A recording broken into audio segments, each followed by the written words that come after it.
आज चतुर्थ दिवस कथा की यात्रा पर चलने का प्रयास हो।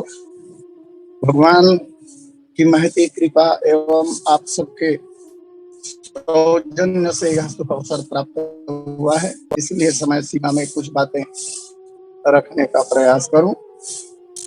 लंका के समर भूमि में भगवान श्री राम विषादग्रस्त विभीषण जी महाराज को श्री राम गीता का उपदेश करते हुए कह रहे हैं धर्मरथ के विषय में। रथ को गति प्रदान करने के लिए घोड़ों की आवश्यकता होती है।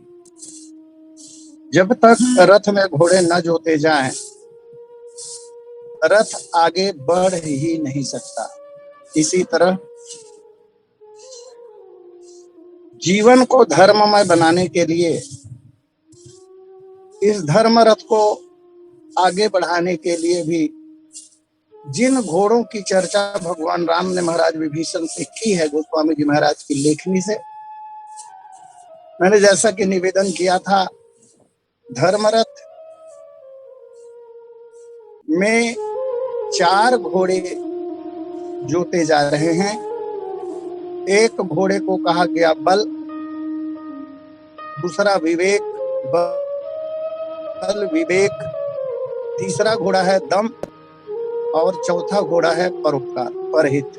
बल विवेक दम परहित घोड़े, यही चारों सत्प्रवृत्तियां, ये चारों सद्गुण ही धर्ममय रथ के घोड़े हैं, जो धर्म रथ को आगे बढ़ाने में अपनी महती भूमिका अदा कर पाएंगे।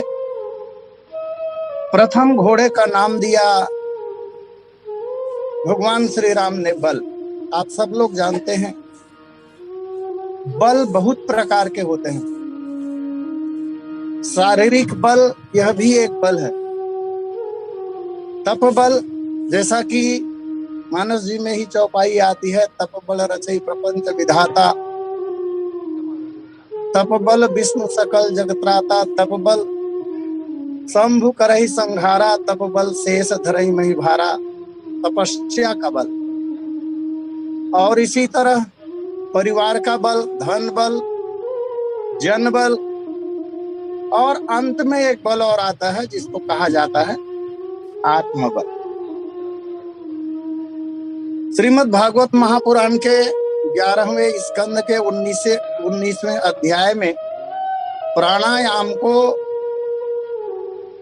परम बल कहा गया है। प्राणायाम परम बल। प्राणायाम अर्थात साधना के द्वारा, आसन प्राणायाम के द्वारा जो बल प्राप्त होता है,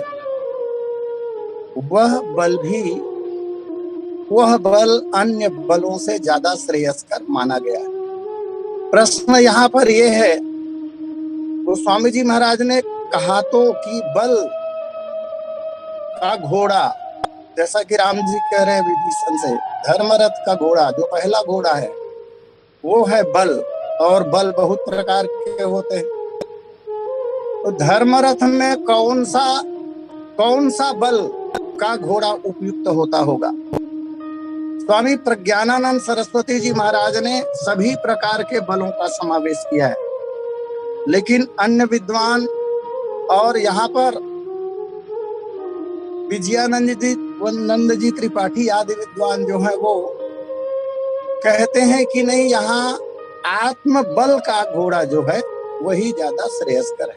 आत्मबल, शारीरिक बल घटते बढ़ते रहते हैं, और वैसे भी बल प्राप्त करने के दो प्रमुख साधन कहे गए हैं। एक भोग के द्वारा बल प्राप्त होता है और दूसरा योग के द्वारा बल प्राप्त होता है, और दोनों बल में बड़ा अंतर है। भोग के द्वारा जो बल प्राप्त होता है, खाद्य सामग्री, रसद सामग्री के द्वारा जो बल प्राप्त होता है, वो बल, उस बल की एक सीमा है। जैसे बच्चा जन्म लेता है, उसमें बल बहुत कम होता है, धीरे धीरे भोजन बढ़ता है, उसका आयु बढ़ती जाती है। एक सीमा तक रसद सामग्री से वो अपने शरीर में बल को बढ़ा सकता है, लेकिन एक निश्चित आयु हो जाने के बाद चाहे कितना भी भोजन करे, बल बढ़ने वाला नहीं है। तो भोग से प्राप्त होने वाला जो बल है उसकी सीमा है। एक निश्चित अवधि के बाद इसमें ह्रास होना शुरू हो जाता है, कमी शुरू हो जाती है। और इसके ठीक विपरीत आप पाएंगे योग का जो बल है, व्यक्ति जितना पुराना होता जाता है, साधक की आयु जितनी लंबी होती जाती है, उसके द्वारा प्राप्त जो योग का बल है वो उतना ही घनीभूत अथवा प्रगाढ़ होता जाता है। इसका एक प्रकरण सेतुबंध के समय देखने को मिलता है। पौष शुक्ल दशमी के दिन आधारशिला रखी गई पुल के लिए, और ग्रंथों में वर्णन आता है कि 5 दिनों में वो 100 योजन लंबा पुल बनकर तैयार हो गया। निवेदन, किस बल का प्रयोग किया गया होगा? पहले दिन, जिस दिन आधारशिला रखी गई, पौष शुक्ल दशमी की तिथि को, उस दिन सभी बंदरों ने मिलकर 14 योजन पुल का निर्माण किया। दूसरे दिन 20 योजन, तीसरे दिन 21, चौथे दिन 22 और 5वें दिन 23 योजन पुल, सबका योग 100 योजन हो जाता है। 5 दिनों में पुल का निर्माण हुआ। पुल का निर्माण जो हो रहा है उसमें कार्य लगातार बढ़ते जा रहे हैं।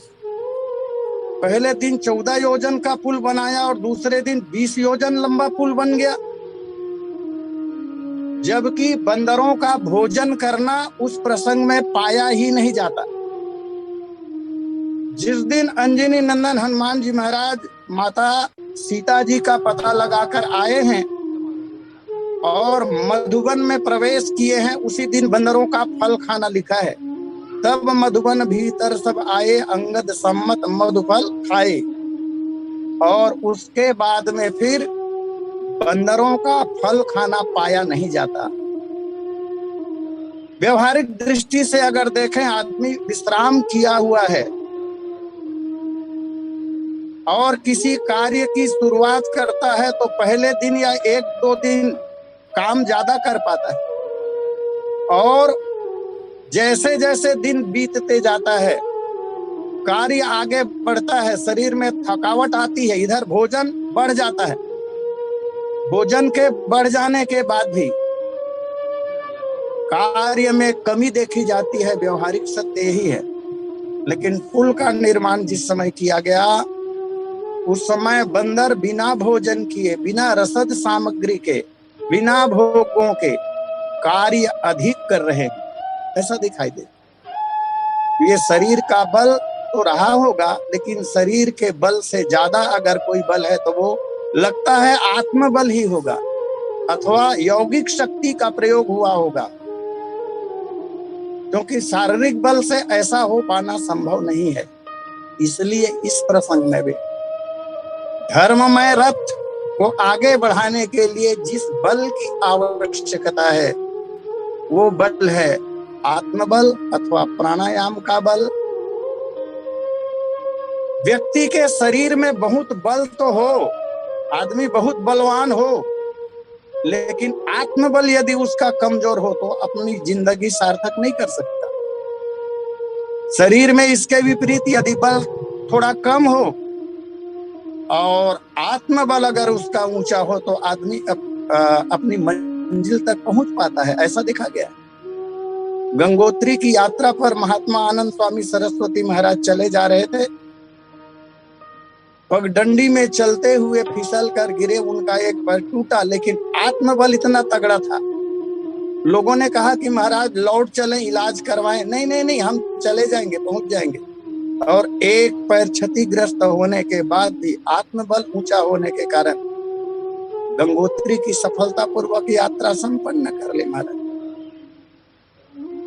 भगवान श्री राम शायद कह रहे हो विभीषण से कि विभीषण, आत्मबल का घोड़ा जिसके पास होगा वह व्यक्ति अपनी मंजिल को अवश्य प्राप्त करेगा। बल। दूसरा घोड़ा जिसे कहा गया धर्ममय रथ का, वो है विवेक। सामान्य तौर पर तेज बुद्धि को ही विवेक कहा जाता है। वह बुद्धि जो सत्यासत्य का तत्काल निर्णय कर दे। धर्माधर्म, धर्म क्या है, अधर्म क्या है, सत्य क्या है, असत्य क्या है। क्योंकि बहुधा ऐसा होता है, कई बार ऐसा होता है कि अधर्म भी धर्म का स्वांग रच के खड़ा हो जाता है।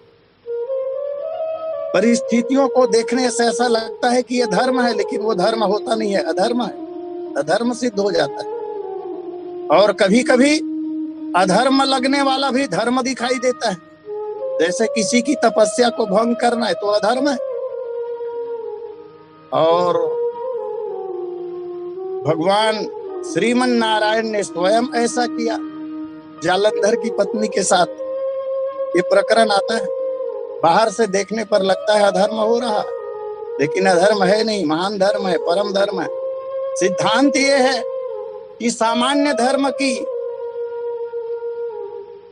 अवहेलना करके अगर परम धर्म की रक्षा हो रही हो, अर्थात परम धर्म की रक्षा के लिए सामान्य धर्म का त्याग करने की आवश्यकता अगर पड़े तो त्याग कर देना चाहिए।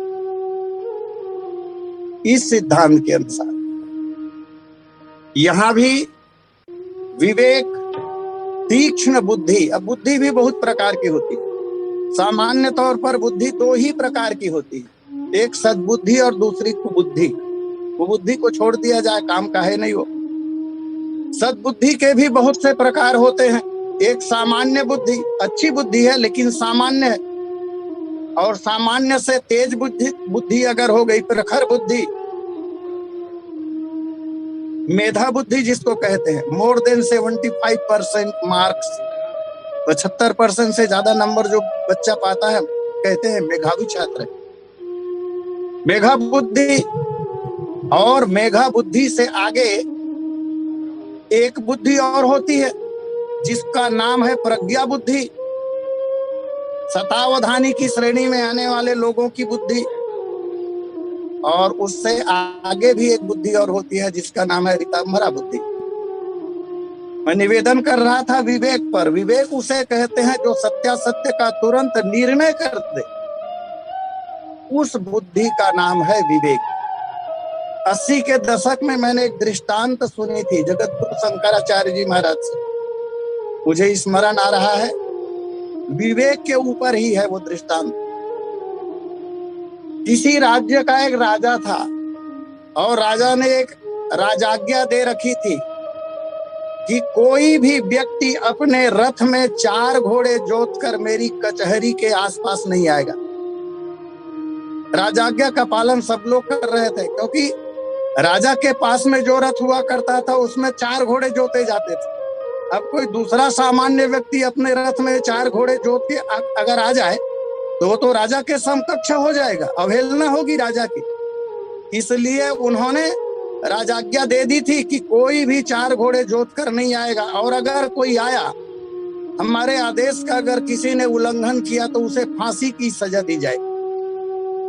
एक व्यक्ति निकला जो विवेकवान था, बड़ा बुद्धिमान था, उसने कहा मैं जाऊंगा जोत कर। और एक दिन अपने रथ में 4 घोड़े जोत के कचहरी में चला गया। लोगों ने देखा, फोटोग्राफी भी हुई होगी, शिकायत हो गई राजा के पास। उस व्यक्ति को पेश किया गया। बोले, राजा ने कहा तुमने राजाज्ञा भंग की है, तैयार हो जाओ फांसी पर झूलने के लिए। और तब उस विवेकी व्यक्ति ने कहा, महाराज मैंने राजाज्ञा भंग की ही नहीं, फोटोग्राफी दिखाई गई, गवाह पेश किए गए, सिर को देखने से तो लग ही रहा था कि 4 घोड़े जुटे हुए थे। उन्होंने अपने बचाव में कहा, महाराज राजाज्ञा यह है, आपका आदेश है कि 4 घोड़े जोत कर जो आएगा वो अपराधी होगा। मेरे रथ में तो 3 घोड़े थे लेकिन 1 घोड़ी थी। 3 घोड़े थे, 1 घोड़ी थी। ये है विवेक, इसका नाम है विवेक। सत्य का तत्क्षण निर्णय जो कर दे।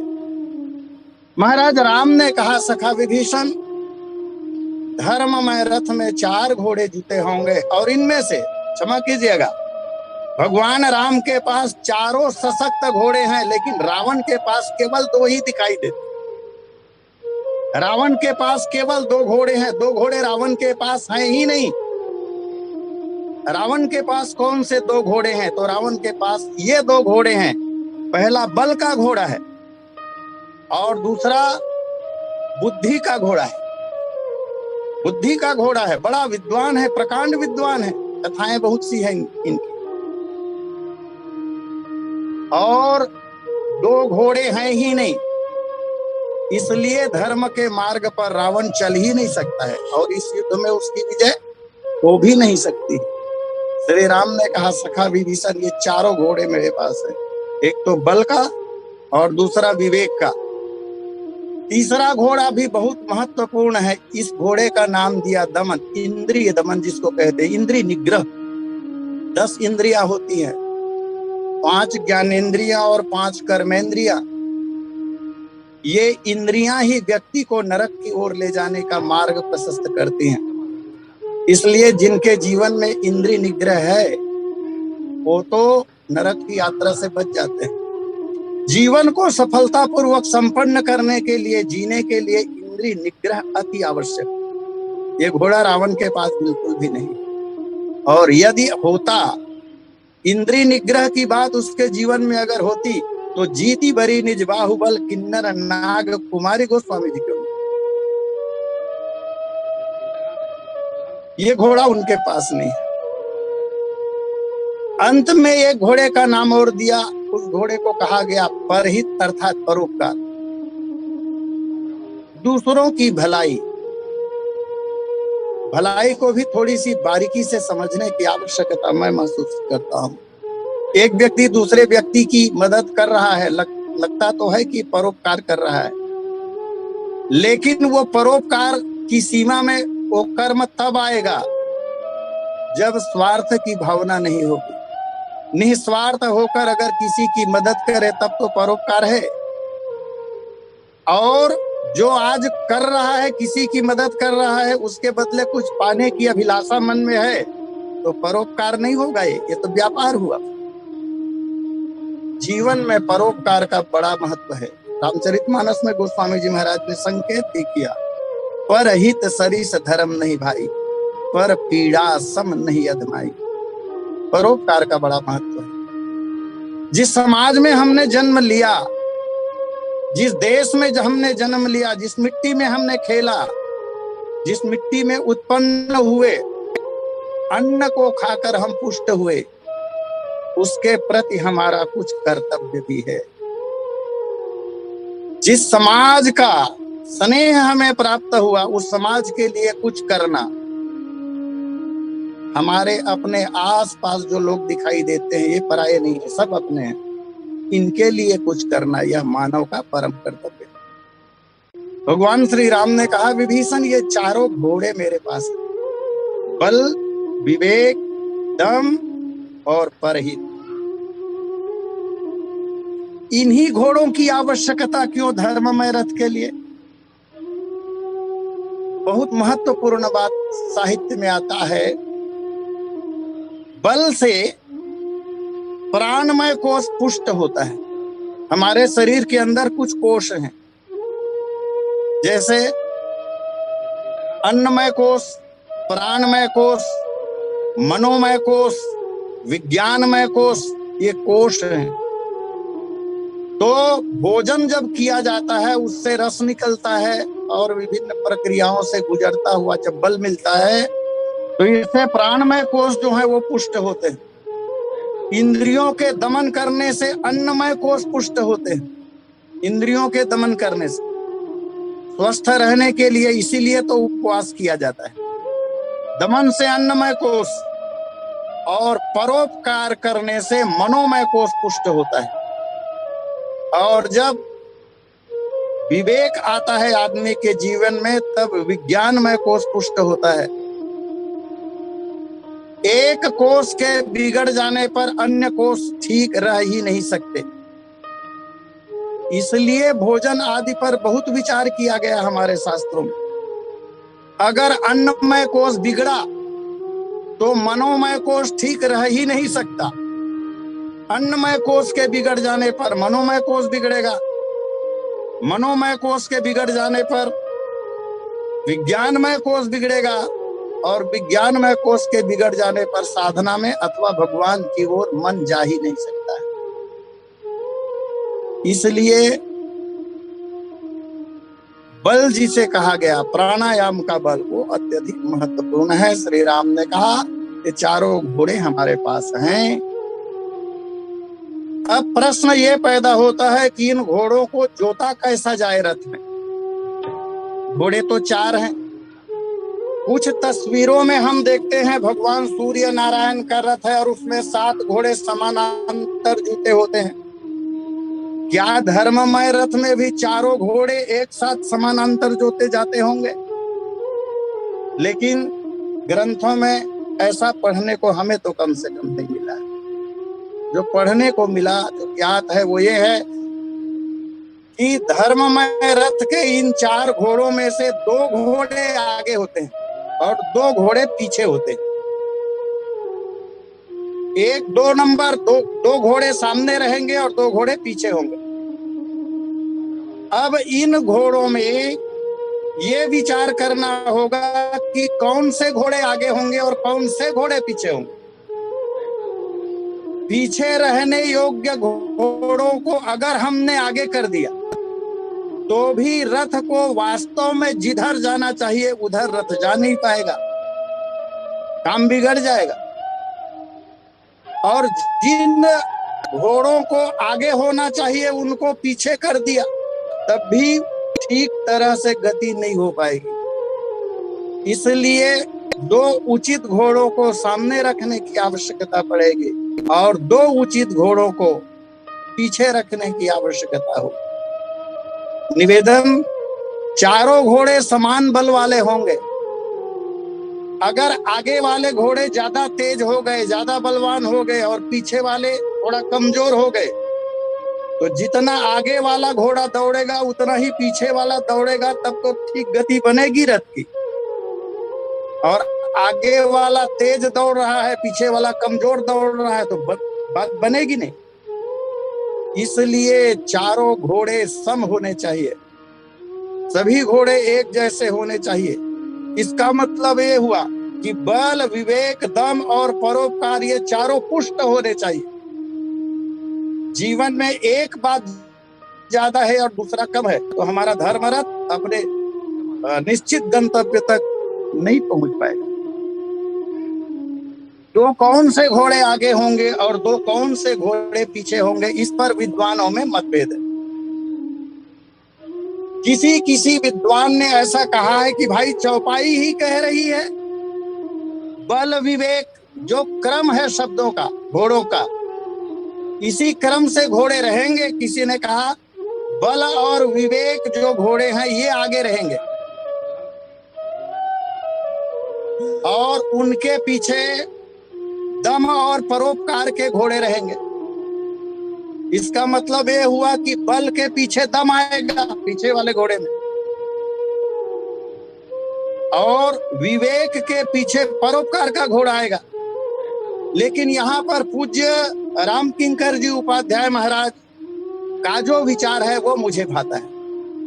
उन्होंने क्या कहा, उनका कथन ये है कि नहीं, प्रत्याहार जो विधि होती है व्याकरण में उसके अनुसार यहाँ पर घोड़े रहेंगे।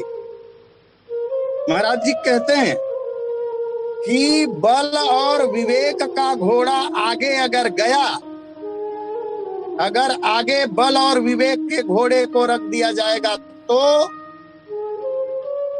रथी का अहित होने की संभावना ज्यादा है। इसलिए सबसे आगे जो घोड़े होंगे वो परोपकार का घोड़ा और इंद्रिय दमन का घोड़ा, ये दोनों घोड़े आगे होंगे। परोपकार 1 नंबर पर और इंद्रिय दमन का जो घोड़ा है वो दूसरे नंबर पर, और उनके ठीक पीछे जो बल का घोड़ा है वो परोपकार वाले घोड़े के पीछे, और इंद्रिय दमन का जो घोड़ा है उसके पीछे विवेक का घोड़ा रहेगा, बुद्धि का घोड़ा रहेगा। महाराज जी कहते हैं, बहुत बढ़िया बात कहते हैं, अगर आगे परोपकार का घोड़ा रहेगा पहले नंबर पर, तो पीछे पहले नंबर पर माने क्रम से तीसरे नंबर पर बल का घोड़ा, परोपकार के पीछे बल का घोड़ा रहेगा। अर्थात बल जो है वो परोपकार के पीछे चलेगा, और जब बल परोपकार के पीछे चलेगा तो जीवन सार्थक हो जाएगा। अगर बल को आगे कर दिए मान लीजिए, तो बल के आगे हो जाने पर व्यक्ति बल का सर्वथा प्रयोग करेगा और उसका मार्ग भटक सकता है। जो अपने बल का अत्यधिक प्रयोग करेगा वो परोपकार क्या कर पाएगा। अब परहित शरीर धर्म नहीं भाई, अभी अभी गाई गई। इसलिए परोपकार का घोड़ा आगे हो और उसके पीछे बल का घोड़ा हो, अर्थात जहां जहां परोपकार हो हमारा बल का उपयोग वही वही हो, परोपकार के लिए हो बल का उपयोग, तो जीवन सार्थक हो सकता है। और इसी तरह इंद्रिय दमन के पीछे विवेक का घोड़ा हो, इंद्रिय निग्रह के पीछे विवेक का घोड़ा हो। विवेक का अर्थ यहाँ पर बुद्धि, तो बुद्धि का प्रयोग तो हो रहा है, परंतु इंद्रिय निग्रह अगर नहीं है तो इंद्रिय निग्रह के अभाव में बुद्धिमान आदमी बुद्धिमान व्यक्ति का मन सर्वथा भोगों की ओर जाता है। जैसा कि मैंने निवेदन किया था, रावण के पास 2 घोड़े हैं, बल का घोड़ा है और बुद्धि का घोड़ा है। और रावण ने यही गलती की कि रावण ने अपने रथ में, ऐसा कह सकते हैं कि ये 2 बलवान जो घोड़े हैं, इन 2 घोड़ों को जोत तो दिया, बल का पहले जोता और उसके बाजू में लगा दिया उसके समानांतर बुद्धि का घोड़ा, बल और बुद्धि। इसलिए रावण के जीवन में देखने को मिलता है बल का दुरुपयोग कर रहा है रावण। एक छोटी सी कथा आती है रावण के जीवन की। जब रावण कुमार अवस्था को प्राप्त कर रहा था, अपने पिताजी विश्रवा मुनि के साथ विराजमान था, और उसी समय वैश्रवण यक्षराज कुबेर अपने पुष्पक विमान में सवार होकर आए, पिताजी को प्रणाम किया। पिताजी ने बड़ा स्वागत की पुत्र की। तब तक रावण को पता नहीं था कि ये मेरे बड़े भाई हैं, वो जानता ही नहीं था। जब यक्षराज कुबेर अपने पिताजी से चर्चा करके चले गए, तब दशानन ने पूछा, बोले पिताजी ये महोदय कौन थे जो आए थे, जिनका आपने बड़ा आदर सत्कार किया। विश्रवा मुनि ने कहा, पुत्र ये तुम्हारा बड़ा भाई है। आश्चर्य हुआ रावण को, बोले पिता के द्वारा पुत्र का इतना सत्कार। तब विश्रवा ने कहा, पुत्र मैं मुनि का मुनि रह गया और ये देवताओं का कोषपाल बन गया, कोषाध्यक्ष बन गया। अब तो रावण ने पूछा, पिताजी ऐसा कैसे हो गया, इतना प्रोग्रेस इसके जीवन में कैसे आ गया, इतना आगे कैसे बढ़ गया, देव कोटि में कैसे चला गया। और तब विश्रवा ने कहा, पुत्र ये तपस्या के बल पर। रावण ने तब कहा, तपस्या में ये सब संभव है। पिताजी ने कहा, हाँ पुत्र। तब रावण ने कहा, मैं भी तपस्या करूंगा और इससे आगे जाके दिखाऊंगा। महाराज कुबेर से ही प्रेरणा प्राप्त करके रावण तपस्या करने के लिए जाता है, और तपस्या से बहुत बल प्राप्त करता है। लेकिन तपस्या से प्राप्त बल का उपयोग जिस कार्य के लिए होना चाहिए था, अभी निवेदन कर रहा था मैं, जो प्राप्त बल है, विभिन्न प्रकार के प्राप्त बल, उन बलों का प्रयोग परोपकार के लिए होना चाहिए। और रावण ने जो बल प्राप्त किया उस बल का प्रयोग दुनिया जानती है, परोपकार के लिए नहीं बल्कि जगत को प्रताड़ित करने के लिए किया। दूसरा घोड़ा उसके पास है बुद्धि का, भोग प्रधान जीवन है रावण का। दुनिया की ऐसी कौन सी सामग्री बची, ऐसा कौन सा भोग बचा जिसे रावण ने न भोगा हो। शूर्पणखा वाले प्रसंग में बात जब आती है, यद्यपि शूर्पणखा झूठ बोल रही है, भैया नाक कान जब कट गया उसका और आई रावण के पास, उन्होंने कहा करसी 500 वर्ष दिन रात्रि, चिंता नहीं है राज्य की, यहाँ क्या हो रहा है। उन्होंने पूछा बहन ये दशा कैसे, सारी बात उन्होंने बताई और झूठ बोल गई। दो कुमार आए हुए हैं, उनके साथ एक सुंदर रूपवती महिला है, स्त्री है, मैं उसे लंका की पटरानी बनाना चाहती थी, ये हुआ, झूठ बोल गई। और इस बात को जैसे ही सुना है रावण ने, यही बात भगवान कृष्ण अर्जुन को समझा रहे हैं गीता में। अर्जुन ध्यायते विषयान पुंसः संगस्ते सुपजायते संगात् संजायते कामः कामात् क्रोधो अभिजायते क्रोधात् भवति सम्मोहः सम्मोहात् स्मृति विभ्रव स्मृति भ्रंशात् बुद्धिनाशो बुद्धिनाशात् प्रणश्यति। जैसे ही सुना है उस वृत्तांत को, और उस रात रावण सो नहीं सका एक क्षण के लिए भी, संभवतः भोजन भी न कर पाया हो। योजना के ऊपर योजना बनाने लगा कि कल सवेरे हम जाएंगे और उसका अपहरण करेंगे। जिन चीजों का हम ध्यान करते हैं, ध्यायते विषयान पुंसः, जिनका ध्यान करते हैं उसे प्राप्त करने की इच्छा होती, और जब वह मिल जाए तब उसे भोगने की इच्छा होती। आप पाना चाहते थे ना, पा तो लिया आपने ना, और जब आप पा लिए तो आपको शांत हो जाना चाहिए। कुंभकर्ण ने यही बात रावण से कहा। चिंतित देख दशानन क्यों हर ली तुमने मिथिलेश कुमारी। है दशकंधर, तुम सीता का हरण करना चाहते थे, हरण कर लिया, आप क्यों चिंतित हो।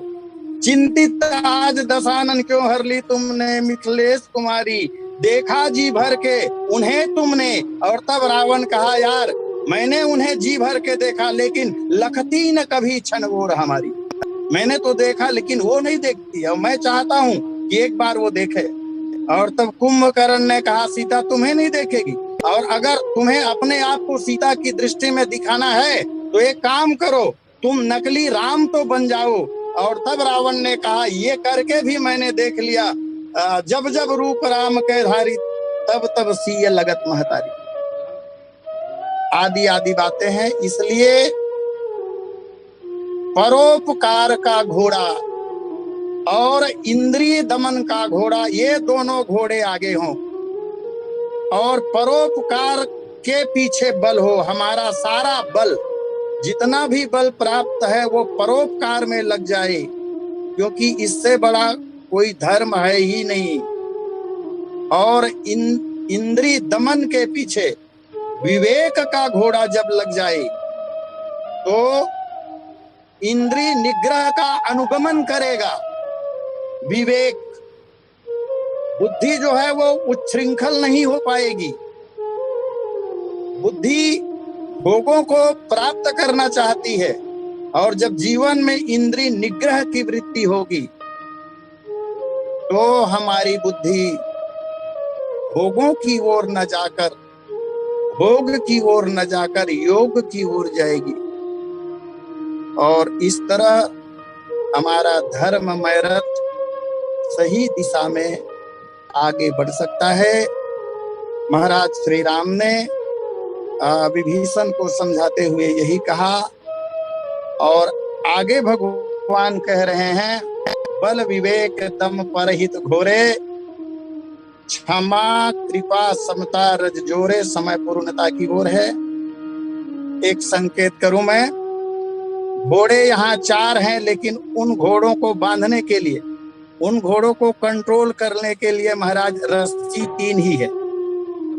बल विवेक दम परहित घोड़े, घोड़े तो 4 हैं, लेकिन इन चारों घोड़ों को रथ में जोत कर चलाने के लिए जिस रस्सी की बात भगवान राम कर रहे हैं वो क्षमा कृपा समता रज जोरे, रस्सी 3 ही है। अब 3 रस्सी से 4 घोड़े कैसे बांधे जाएंगे, समय पूर्णता की ओर, इसलिए वाणी को यही विराम और शेष चर्चा। बोलिए सियावर राम।